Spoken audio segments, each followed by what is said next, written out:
see everyone. Take it away. So your anticipation of your depth chart maybe isn't as interesting as the anticipation of the offensive depth chart. What were y'all looking for? Yeah, exactly.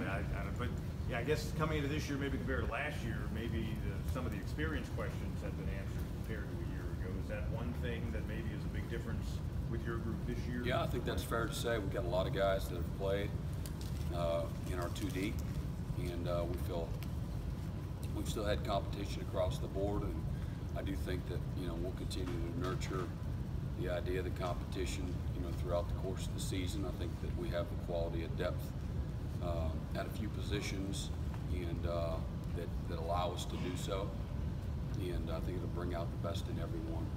But we feel good about where we're at, both with our returning experience and certainly the experience that we were able to develop last year.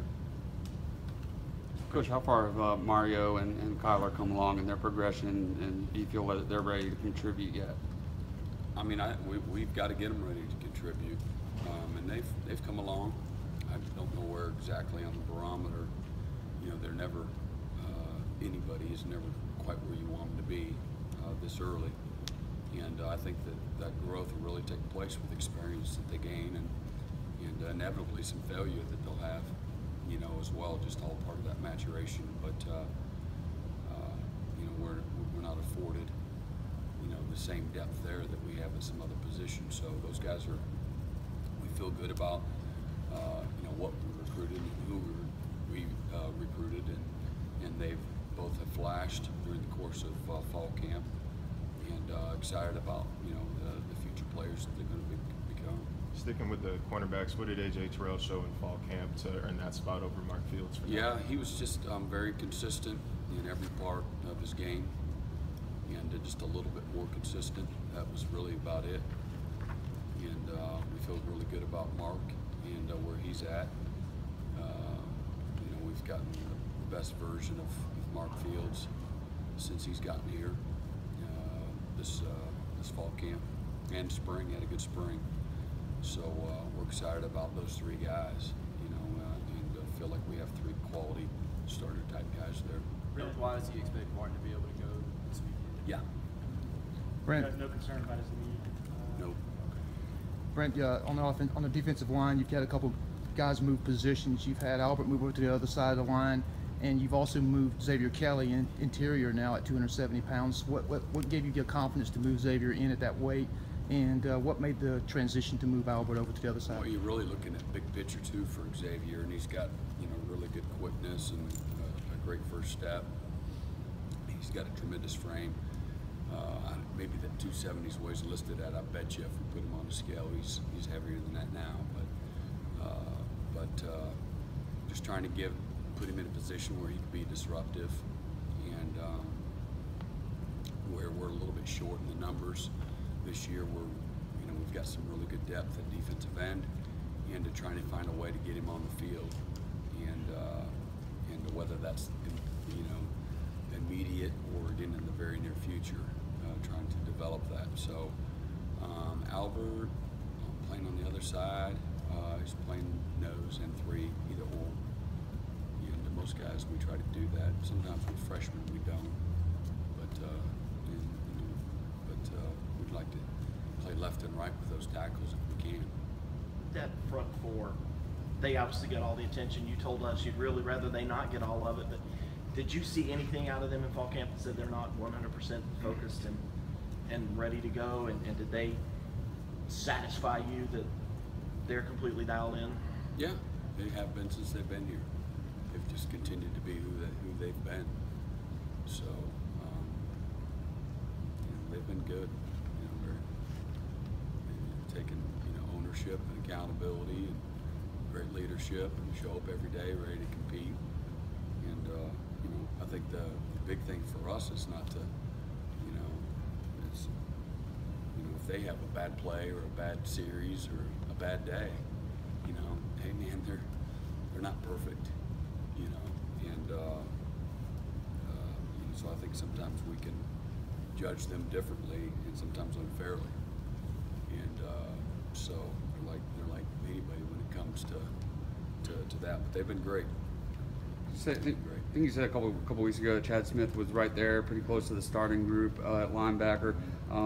Were you expecting him to have as good a camp as he did, and could this be kind of a breakout year for him? Breakout.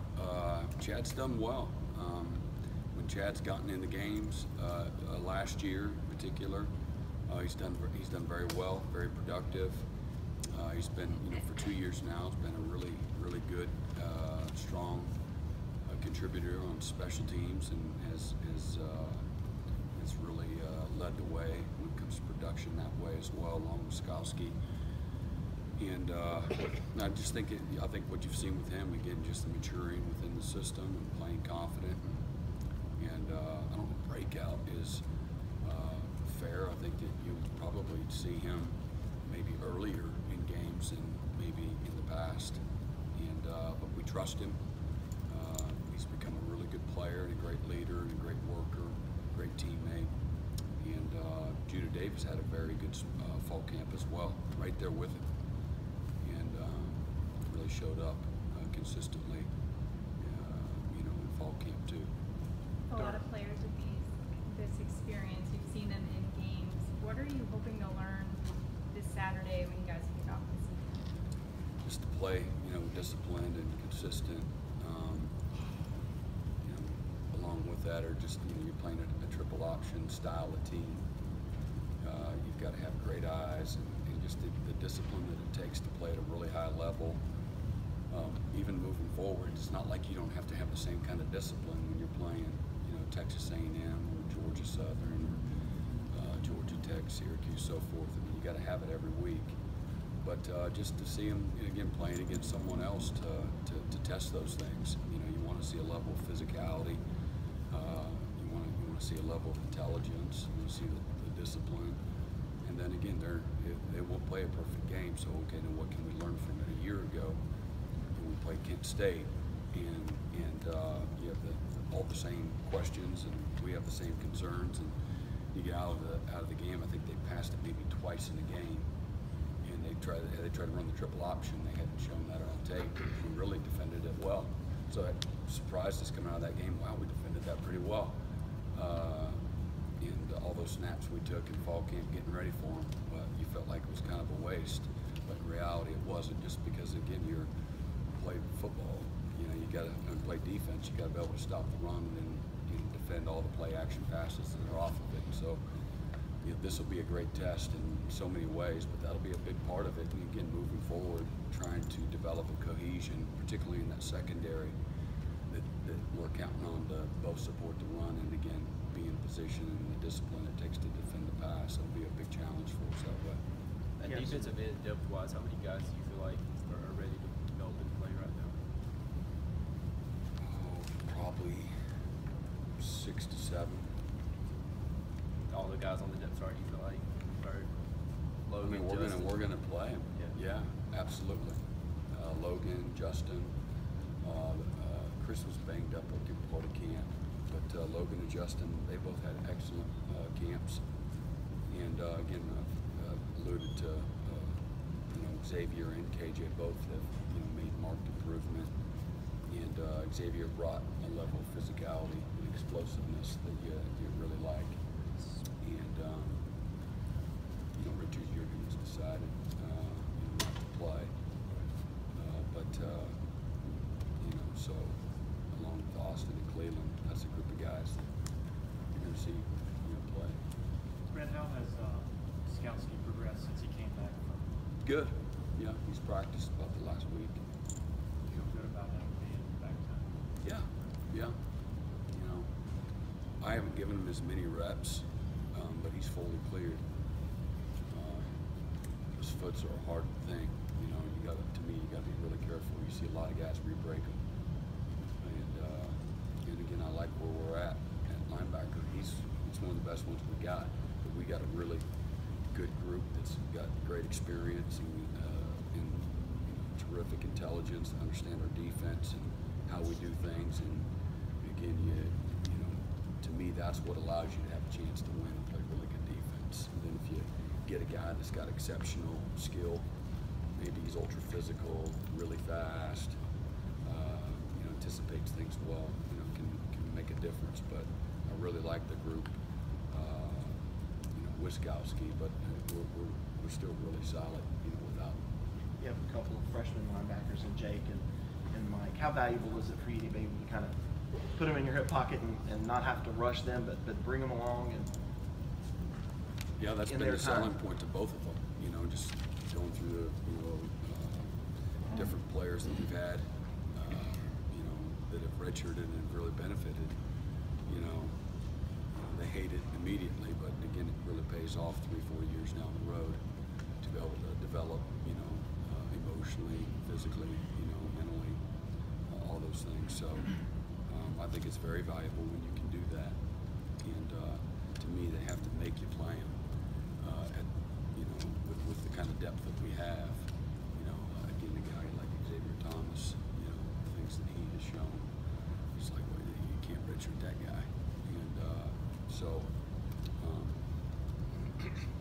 but the players usually know whether or not they're ready to, and they'll both be the first ones to tell you that they'll benefit greatly from it. How much What's it been like? What's it been like having Jake around at camp? Is there anything surprising to you, either as a dad or as a coach? It's been great for me. It's been fun to just watch him watch us, and send him out there every once in a while, let him run around and have some confidence about him. He's really been one of the better ones we've had, just as far as coming in summer and really being able to pick up what we do.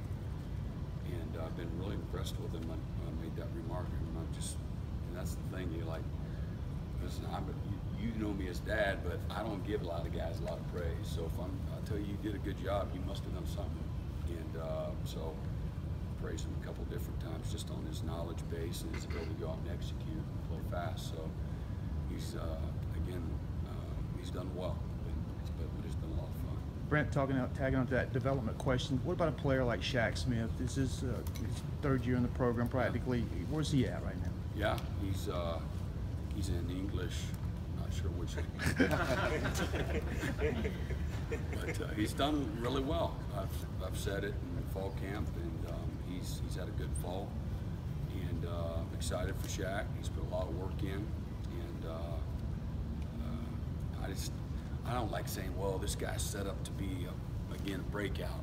It's not my favorite word, because I don't know what that means. Now, if you look back after the season, and they had this unbelievable season that came out of nowhere, I understand, but I don't like to try to predict, other than I do know he'll contribute a lot more than he has, and that's due because he's earned it. And he's playing faster, he's playing more physical, he's playing more sure of himself, and he still has more growth to come. And I think that will happen as well through experience. Have you made a decision on all the red shirts, or there's still some guys that you're still kind of avoiding? No, yeah, we haven't completely, but we're a lot closer than we were 3 weeks ago.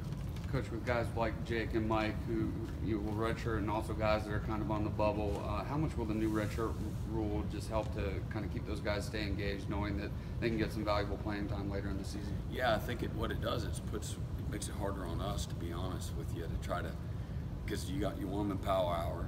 Well, power hour, they work out during our meeting time. So that's part of the development. You send them down to the weight room, let Batson, go to work. And then they're on the scout team, you gain experience there, but they're not in the game plan. But now you got to figure out, okay, you got to know the game plan. You put them in there. You don't want them to go in there and stink to join up.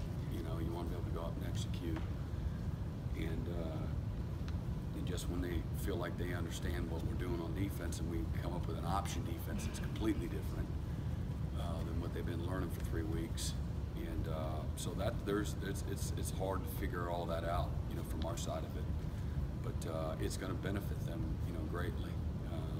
And I do think that from a mental standpoint, I think they'll stay a little bit more engaged than they normally would. And we're trying to do some things, structure practice in a certain way, so that they can continue to work and grow within our schemes. You talked about Jake, but Tyler had 6 touchdowns last week for Daniel. How gratifying is that for you to see him? It's doing good. well I'm on happy for their team. And I think he'll be the first one to tell you he's benefiting from a new system that they brought from Coach Wofford has brought from Northwestern High School that is very user friendly, and I think that they've got good skill. They're using them and coaching them up the right way. So I think he'll be the first one to tell you that they're playing well as an offense and got good system and good cohesion, chemistry. So told me you're a week away from humility, brother. So if I'm facing a quarterback just scored 6 touchdowns, and again, we're going to devise a game plan that says we're going to cut the head off that snake. You're going to beat it some other way. So I told him it's not always going to happen that way. So you better get used to that. We were wondering if while you're watching that and after the game, if you said to him, I would have come up with this scheme in that game. No, I gotta be careful about that. He expects me to, but once in a while I gotta give him a little love. So they're both pretty versatile guys, but what kind of similarities and differences do you see between Isaiah Simmons and Dorian O'Daniel? Fast, very athletic, love to play, very aggressive. Those are all, I think are all similar traits that they have, and have the chance to be disruptive and hard to block, freaky skill set. Is there anything that maybe one does that the other might not bring? Again, the Dorian you're talking about is the same one I'm talking about, and that's that Dorian had this incredibly dominant senior year, and so I don't from that standpoint, I don't know whether or not that's fair, to Isaiah, but Isaiah just needs to play. He's not polished in any way. He's made marked improvements since since we moved him over there. We are still working him at safety as well, and I do think he has a chance to be an awfully good player. He's not yet, and but what I love about him is he's got great humility, tremendous work ethic. He's eager to learn. He's got a sponge mentality, and again, he's got a great disposition. He likes to have fun out on the field, and but still have focus to him. And so he's growing up and has been, since making the move, and is starting to mature and understand the level of consistency that's really important, and the focus that you got to bring every day to practice. So he's learning those things right now, and we don't have time. I'll put somebody else out there that I know is going to execute exactly what we want. And you can protect guys too. Not everybody has the same skill set, so you find ways to protect guys if they need it. And but I'm excited about Isaiah, and I think that when he figures it all out, he has a chance to be a really, really good player for us. You mentioned XT and how he's kind of separated himself physically. Where has he impressed you? Where does he have to get better in order to kind of move up and earn more playing time? Yeah, well, just knowing what to do, playing with the techniques within the scheme, based on the call, based on the formation, all the pre-snap things, the awareness, again, that comes from seeing it more, playing, but the techniques that, that are involved, if you're supposed to come under the block, you got to come under them every single time. It's non-negotiable, as opposed to running around them. And I don't care if you're quick enough to do it or not. So just playing, with discipline within the confines of the defense, and then again, just being able to play fast by, getting the call and lining up correctly and putting your eyes in the right place. All this stuff that any player at every position goes through. But you got to play consistent. You got to know what to do. But he's made improvement in those areas, and I would expect we'll continue to do so. And but where he's got to challenge himself every day, even though you're not taking starter snaps every day, you got to challenge yourself every day to approach it like you're the starter. And like those two guys in front of you are going to get beat or are going to get hurt, and you got to play every snap now. And that takes a certain level of maturity, to do so. So he's been good though. He's had a great attitude, comes ready to work, and does have the humility, as opposed to the guy that thinks that I should be playing, and why aren't you playing me, even though you haven't earned anything yet. And he's been wonderful to coach from that standpoint. one of the other players said he has the quickest first step he's seen. Mhm. Is that what you've seen? I mean, the quickest first step that I've seen belongs to Beasley. But you know, Xavier's got a good get off. You know, but you know, I'd rather him just do whatever he's supposed to do. You know, than worry about that get off. But he is disruptive, and he's got again a really good skill set and a lot of natural instincts to play the game. Kayvon Wallace showed a lot of versatility last season, moving around the defensive backfield. Do you see him finding a spot to settle down in this year, or will you continue Well, to we move did. him I around? mean, he's our starting strong safety, and he does have the capability. We did work him, you know, both corner and at nickelback during the course of spring and summer. But Health-wise, he's our starter there, strong safety. health-wise, everybody got through pretty good. You expect everybody to be okay for this weekend? I believe so. Yeah. Mark's back, and Register's back. Jurgen's not playing. So, yeah. Good. Thank you, Coach.